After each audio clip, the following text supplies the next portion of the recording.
Bine ați revenit la un nou episod. Oh, nu pot să cred. Bine, adică singurul episod, prin 10.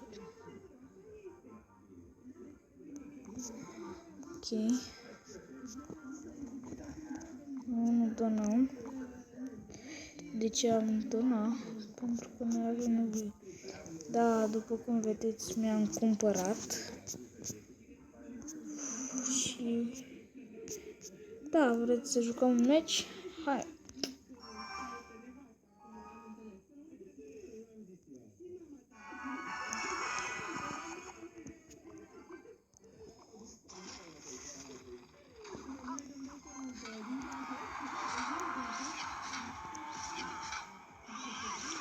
Nu pot să cred. Are Lambert de 2. Am luat bătaie. Nu mai ce face. Hai să nu... Mi-au prins 2. Hai să băgăm aici.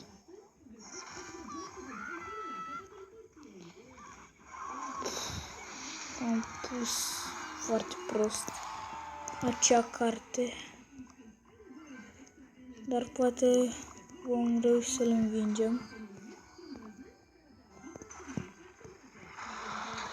Nu pot să cred. Nu pot să cred. Punem execuționerul aici.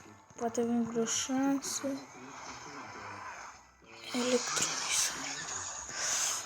Hai că avem o mică șansă, presupun.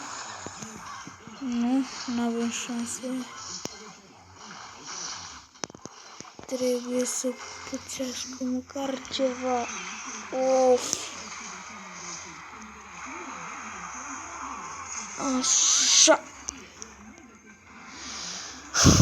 Nu, tocmai o să-mi iau bătaie. Dar măcar a fost aproape. Hai. Lamborghecul tău, lasă-mă în pace, frate. Cu Lamborghecul tău. Ia uite. Ce-mi dai tu acum? Bătaie se numește aceasta. Aha, și mai are și level 8. Perfect. Very cool. Da, mă, ești, n-ai avut bani să-l faci de level 8? Uite că nici eu. Dar lasă-mă cu Lamborghecul tău, că mă enervezi. Hai, nu.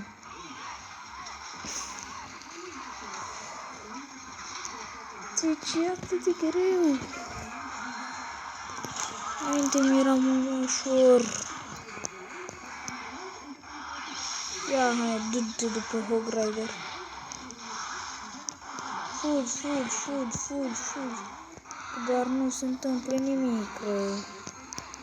Ia, uite-l unde s-a dus. Doamne ferește, ești nebun. Nu. Ba da.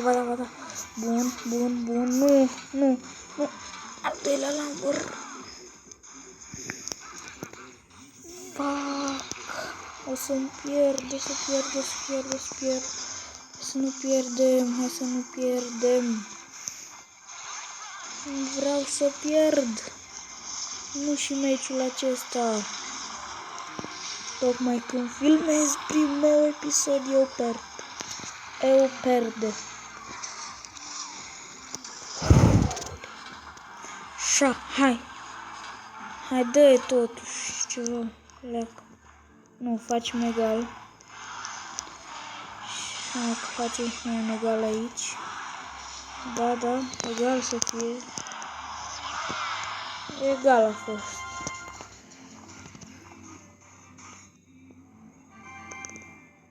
Bun, și cam atât a fost, din păcate, cu acest episod.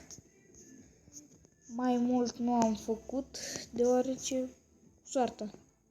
Dați-vă și voi cât am făcut maxim, ce de cam. Uitați, dacă nu mă credeți, am dovadă. Da,